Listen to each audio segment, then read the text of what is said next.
রমজানে গুনাহ মাফের জন্য কোন দামি আমল ও দোয়া আছে কিনা, কিভাবে ক্ষমা পেতে পারি দয়া করে জানাবেন। রমজানে কখন দোয়া করলে দোয়া কবুল হয়, রমজানে দোয়া কখন কবুল হয়? আমার প্রশ্ন হলো, রমজান মাসে এমন কোন আমল আছে কিনা যে আমল করলে আল্লাহর প্রিয় বান্দা হওয়া যায়?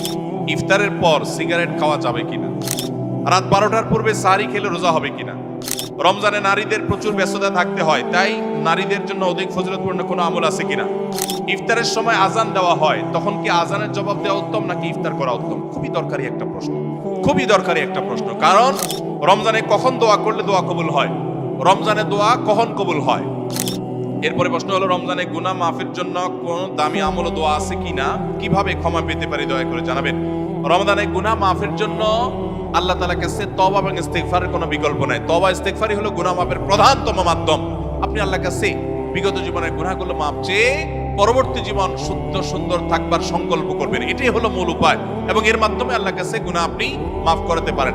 প্রতিদিন একটা সময় বের করেন, ওই যে বলছি সাহরির সময় 5টা মিনিট 10টা মিনিট একটু হাত তোলেন, একটু আল্লাহর সাথে কথা বলেন, আল্লাহ আমি অনেক গুনাহ করেছি, অনেক অপরাধ করেছি, আপনি সব মাফ করবেন, ওয়াদা করেছেন, আল্লাহ ক্ষমাশীল, আল্লাহ ওয়াদা করেছেন মাফ করবেন, আল্লাহ আমি আর করব না, সংকল্প করেন, নিজে যা করেছি তার জন্য লজ্জিত হন, ভবিষ্যতে না করার সংকল্প করেন, আল্লাহ তাআলা মাফ করবেন ইনশাআল্লাহ। ইফতারের পর সিগারেট খাওয়া যাবে কিনা? বিসমিল্লাহ, প্রশ্ন ভাই, এটা যে শুরুতে তো খেয়াল করলাম না, ইফতারের পর সিগারেট খাওয়া যাবে কিনা, এটা কোনো কথা হলো ভাই? ইফতারির পর আসলে হয়তোবা প্রশ্নটা এমন কোন ভাই করছেন যিনি প্রশ্নটা লিখে পাঠিয়েছেন, হয়তো এই বেচারা সিগারেটের বদভ্যাস আছে, আবার লোকটা রোজাদারও, তো সারাদিন ধূমপান ছাড়া থাকতে থাকতে থাকতে থাকতে বেচারা অধৈর্য হয়ে ইফতারের পরপরই হয়তো বা সিগারেট দিয়ে ইফতার করে কিনা আল্লাহ জানে। ইফতারের পর ধূমপান করা গুনাহ, কারণ যেটা মানুষের স্বাস্থ্যের জন্য ক্ষতিকর এবং নিশ্চিত ক্ষতিকর, যেটা মানুষের জন্য বিষের মতো ক্ষতিকর, ধ্বংসের দিকে মানুষকে নিয়ে যায়, এবং যেটার ক্ষতি ছাড়া কোনো উপকারিতা আপাত দৃষ্টিতে নাই, সেই জিনিসটা মানুষের জন্য হালাল হয় না, সেটা মানুষের জন্য খাওয়া জায়েজ হয় না। ধূমপানটা সেরকম একটা বিষয়। অতএব আপনি ইফতারের আগ পর্যন্ত তো করবেনই না, কারণ আপনি রোজাদার, সেই হিসাবে হালাল জিনিসও খেতে পারবেন না। কিন্তু ইফতারের পর যদি কেউ ঘুষ খায়, ইফতারের পর যদি কেউ কুকুরের গোশত শুকুরের গোশত খায়, সেটা যেরকম ইফতারের পরে খাইছে দেখে হালাল হবে না, ধূমপানটাও ইফতারের পরে করছে দেখে হালাল হবে না। কথাকে বুঝাতে পারছি? আমাদের সমাজে কোন কোন ঘুষখোর আছে, আমি শুনেছি, দেখি নেই, যে তারা নাকি বিভিন্ন অফিসে ঘুষ খাওয়ার সময় যখন যারা ঘুষ দিবে ক্লায়েন্ট তারা আসে, তখন নাকি ড্রয়ারটা খুলে বলে, এখানে রেখে দেন ভাই, আমি রোজা আছি তো ইফতারের পরে নেব। এরকম শুনছি আমি, আল্লাহ জানে এরকম আসলে আদতে আছে কিনা, বাস্তবে আছে কিনা। তো এই বেচারা সে রোজা রেখে ঘুষের টাকা ধরবে না, রোজা ভেঙে ইফতার করার পর তারপরে ধরবে। তার মানে সে মনে করে রোজা রাখা অবস্থায় করলে রোজার অসম্মান হবে, তো রোজা রাখার পরে ইফতার করার পরে যে করবেন তাতে আল্লাহর নির্দেশ লঙ্ঘন হবে না?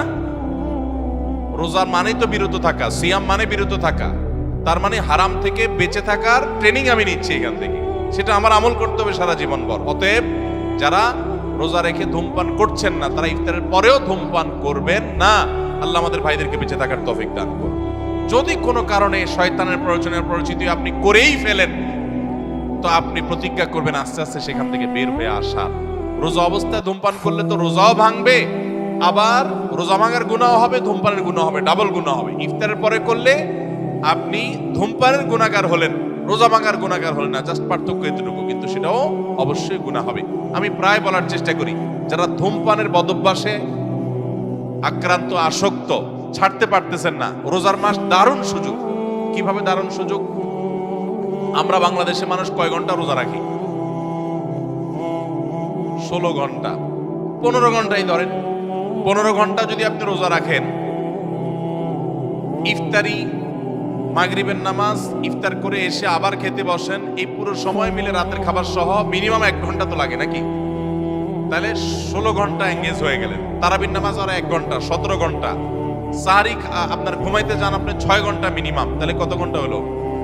23 ঘন্টা, আর সাহরি খাওয়া টাওয়া মিলিয়ে ফজর নামাজ মিলিয়ে, বাস ফজর নামাজ তো রোজার মধ্যে চলে গেল, সাহরি খাওয়া এবং ঘুম থেকে উঠা এই পুরো সময় মিলে আরো 1 ঘন্টা, তাহলে 24 ঘন্টা হয়ে গেল। আর যদি বলেন যে না 1 ঘন্টা পুরো যায় না সাহরিতে, তাহলে আধা ঘন্টা সাহরিতে গেলে আর আধা ঘন্টা থাকে। রমজান মাসে কেউ এই আধা ঘন্টা 1 ঘন্টার সময় কষ্ট করে তার নেশাটাকে আটকে রাখতে পারলেই তার দ্বারা পুরো 30 দিনে অভ্যাসটা পরিবর্তন করা সম্ভব। কারণ 23 ঘন্টা তার ধূমপানের সুযোগই নেই, বিশেষ করে 15 ঘন্টা রোজা আর 6 ঘন্টা ঘুম, তাহলে 21 ঘন্টাতে এখানে ফিক্সড। আর বাকি ইফতার তারাবি অন্য সব মিলে যদি আরো 1-2 ঘন্টাও দেন, তো 22-23 ঘন্টা তো আপনি এমনি ধূমপান করতে পারতেছেন না, আর 1-2 ঘন্টা কষ্ট করলেই ধূমপান ছাড়া সম্ভব, শুধু হিম্মত করতে হবে। আল্লাহ আমাদের ধূমপায়ী ভাইদেরকে ধূমপান রমজান মাসে অন্তত ত্যাগ করার তৌফিক দান করুন। রাত 12টার পূর্বে সাহরি খেলে রোজা হবে কিনা? যদি কেউ রাত 12টার পূর্বে সাহরি খায় তাহলে রোজা হয়ে যাবে।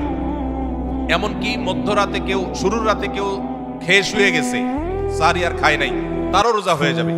কিন্তু সাহরি খাওয়াটা সুন্নাহ। নবী করিম সাল্লাল্লাহু আলাইহি ওয়াসাল্লাম বলেছেন, তাসাহারু ফাইন্না ফিস সাহুরি বারাকা, তোমরা সাহরি খাও কারণ সাহরির খাবারের ভিতরে বরকত আছে। অনেক মুরব্বীরা আছেন দুপুর রাতে সাহরি খেয়ে ফেলে, গ্রামাঞ্চলে বিশেষ করে। এটা উচিত না। সাহরিটা শেষের দিকে খাওয়া সুন্নাত। সাহরি খাওয়া শেষ হবে আর ফজরের আজান, এই দুইটার মাঝখানে 50টা আয়াত তেলাওয়াতের মতো সময় থাকবে, এটা হলো সুন্নাহ।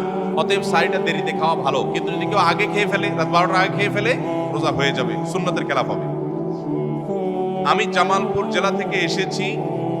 আমার প্রশ্ন হলো, রমজান মাসে এমন কোন আমল আছে কিনা যে আমল করলে আল্লাহর প্রিয় বান্দা হওয়া যায়? জামালপুর জেলা থেকে আসছে, এখানে এমন কোন লোক আছে? তুমি আসছো জামালপুর থেকে, এই প্রশ্ন তোমার? বাহ, প্রশ্ন করতে হাজির। জামালপুর থেকে কেমনে আসলে? এখানে বেড়াইতে আসছো?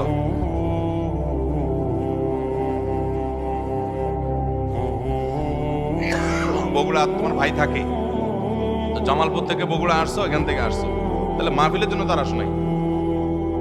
ও মাহফিলেই আসছো, ভাইয়ের বায়া হয়, মার্শাল্লাহ। যাই হোক, ঠিক আছে, বসো। তোমার সাথে আলাপ আমার উদ্দেশ্য না, মানে আমি অবাক হয়েছি যে জামালপুর কোথাও, অনেক দূর না,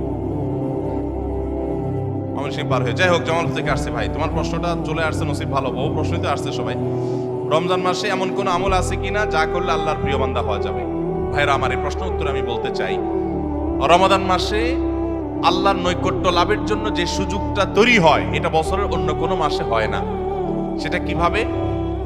একে তো রমাদান মাসের প্রধান ইবাদত হলো সিয়াম বা রোজা, যেটাকে আমরা রোজা বলি। এই রোজা বা সিয়াম বা সাওম, এই ইবাদতটা আল্লাহর সঙ্গে বান্দার নৈকট্য লাভের সবচেয়ে বড় সোপান এবং সিঁড়িগুলোর একটা। কারণ আল্লাহ তাআলা হাদিসে কুদসিতে বলেছেন, আস-সাওমু লি ওয়া আনা আজজি বিহি, রোজা এটা আমার জন্য বান্দা রাখে আর এটার বিনিময়ে আমি নিজে দিব। এটা আল্লাহর সাথে বান্দার খুব গভীর সম্পর্কের একটা মাধ্যম। এই জন্য